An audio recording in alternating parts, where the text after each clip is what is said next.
Let me tell y'all what's going on in Cleveland right now, because this isn't just some training camp storyline.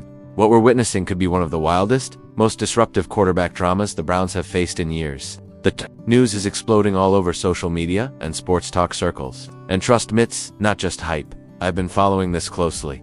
And multiple sources, real ones. Not just Twitter rumors, are confirming that something serious is happening inside the Browns locker room. At the center of it all, rookie quarterback Shedeur Sanders? Yeah, the same 5th-round pick everyone assumed would just quietly work his way up the depth chart. Well, forget all that. What started as a normal training camp battle has now turned into an all-out internal power struggle. This thing is threatening to rip apart the chemistry of the entire team. Let me break it down. Sanders has been on an absolute tear. Despite where he was drafted, he's been outperforming veterans on a level that's got the entire organization shaking. I'm talking across the board. Completion percentage, reads, timing, red zone decision-making, you name it. And it's not just raw talent either. The way he carries himself, the way he prepares, it's unsettling the pecking order in that quarterback room. And you better believe, the vets are noticing. So, please take 2 seconds to hit the subscribe button, like the video, and leave your thoughts in the comments. Thank you for your support. Now here's where things really start heating up. Dillon Gabriel, the Browns' 3rd-round pick, was supposed to be that guy. A developmental prospect with a clear runway to eventually take over.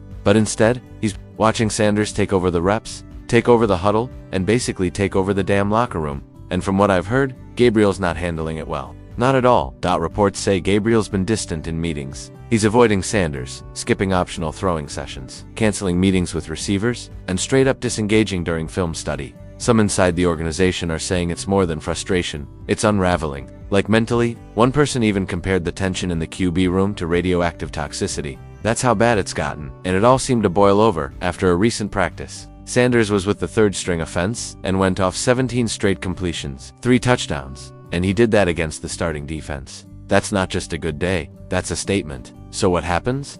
The offensive coordinator bumps him up to run with the first team, right then and there, and Gabriel, he storms off the field, took his pads off, and vanished into the facility. I'm telling you, players were looking around like, what the hell just happened? Now here's where things get really complicated. The vets are split. Some are questioning why a rookie's getting this kind of treatment. But others, especially the younger guys, are saying, look, it's not about hierarchy anymore, it's about production. And Sanders is producing. Period. This dude is calm under pressure, shows up before anyone else, leaves after everyone else. And he knows the playbook better than guys who've been here for years. I'm not exaggerating. That's what people inside the building are saying. And then there's Gabriel. This was a guy with a ton of promise out of college, but now the cracks are showing. Mechanics that were never questioned before are now being picked apart. The comparisons to Sanders aren't just uncomfortable, they're brutal. And I'm hearing that Gabriel's feeling so threatened, he's actually keeping notes. Yeah, he's been logging reps, tracking how coaches talk to each QB, even watching how the media covers them. Word is, he's sharing all of it with his agent, trying to build a case that the team's biased against him. Let that sink in. Coaches are worried, like really worried about his mental state. They're even floating the idea of getting him some psychological support, because this isn't just about football anymore. This is identity stuff. Gabriel came into this thinking he had a plan, a future.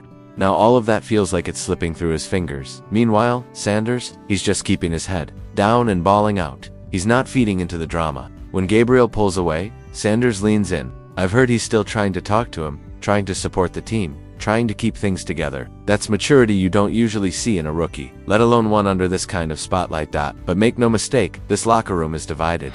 Gabriel's built a little group of loyal linemen around him. Sanders has got the receivers and skill guys who love his accuracy and leadership. Even the special teams coach has started sounding alarms about how socially fractured things are becoming. Players aren't even showing up to team bonding events.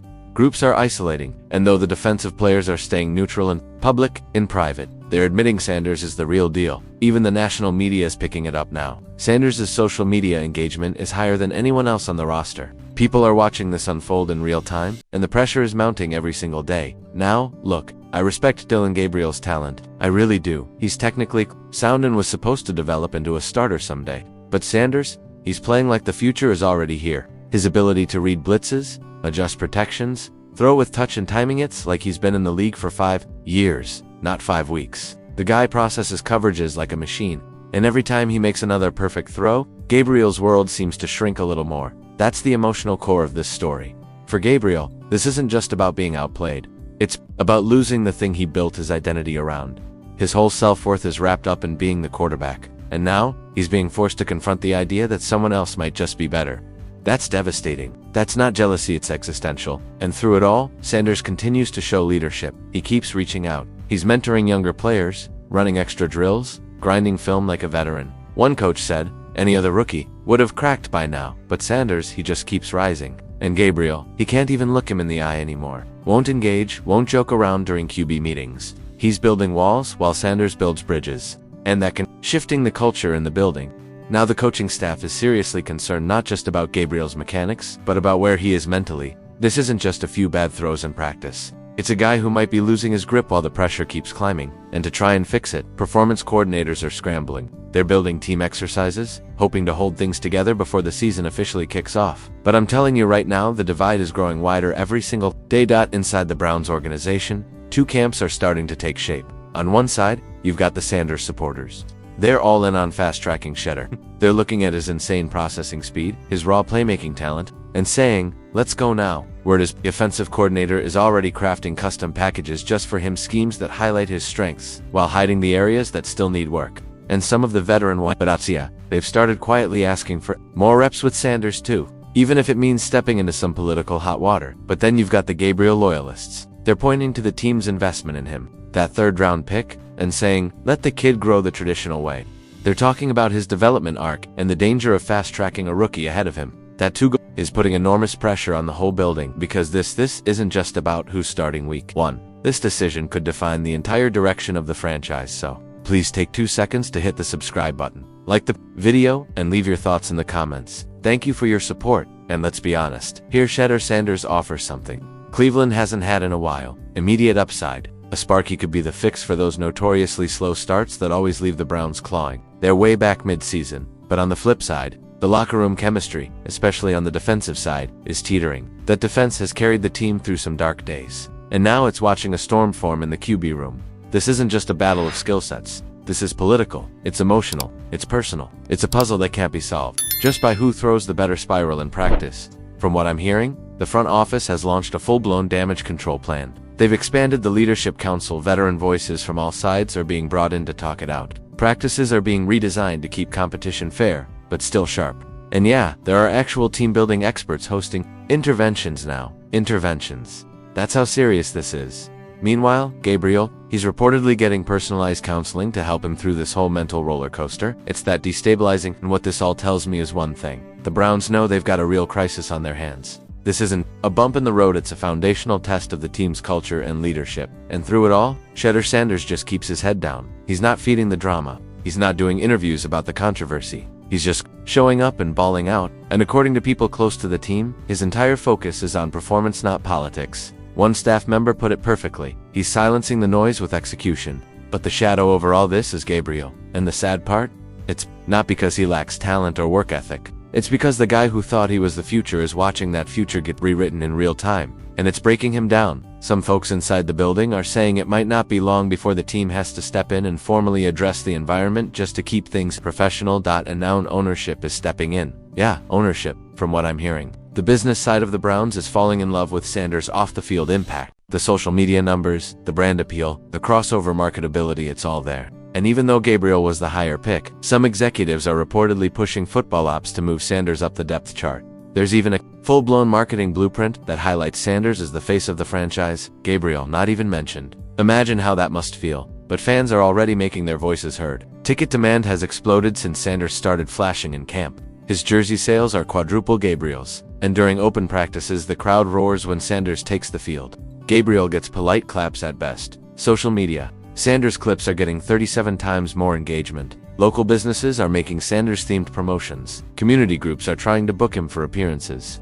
In a matter of weeks, a 5th-round pick has become the guy in Cleveland. And with that attention comes pressure. So the quarterback, coaches, they're working overtime. A new fast-track mechanics plan has been rolled out for Sanders. The offensive staff is drilling blitz recognition into his weekly routine. Even the head coach has called for a media embargo to protect his focus. But I'll be real with you, that kind of acceleration, it's dangerous. The Browns are now trying to walk the tightrope between riding the wave and not burning their guy out too early. Gabriel, to his credit, is still getting support. The team isn't abandoning him. They've invested in him, and they're giving him a shot.